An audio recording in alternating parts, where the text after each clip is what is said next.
जी मुस्तफा भाई मगरब दी दाना शुरू हो गई जनाब, रखवाउण चले बालू नूं। बालू ठीक है, नस भज रहा है, देख लो। पेशाब शूब करने लिए छड्या झट, किधर फिर टुर लवे, पेशाब शूब कर लवे। मगरब दी दाना हो रही मुस्तफा भाई, रखवाउण चले ठीक है। यह बालू वेख लो जनाब, पेशाब शूब कर लवे, अंदर नस भज लवे तो फिर जनाब रखवा रहे जा रहे हैं तुहानूं रखवाउण अज लाहौर वाली गड्डी ते ठीक है जी।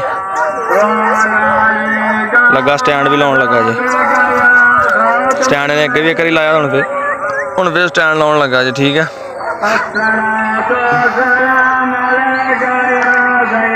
यह जा रहा है जनाब, दाना शुरू होने लगे मगरब दियाँ ठीक है। स्टैंड स्टूड ने ला लिया, तेन लैके जा रहे हैं हम कर बालू। ए मुस्तफा भाई चेक कर लो जनाब, स्टाफ से खड़े हैं, बस का इंतजार कर रहे हैं जनाब ठीक है। बस आती है तेन रखवाने पटा यार इन्हें पता नहीं कितने गवाच गूच गया, संगल ही नवी पाती है, पटा इतों नहीं मिलया है ठीक है। हूँ तुम उत्थे लै लियो ठीक है। तो यह जनाब रोड से खड़े, शेखपुरा रोड से। वीडियो बना ऑन कैमरा।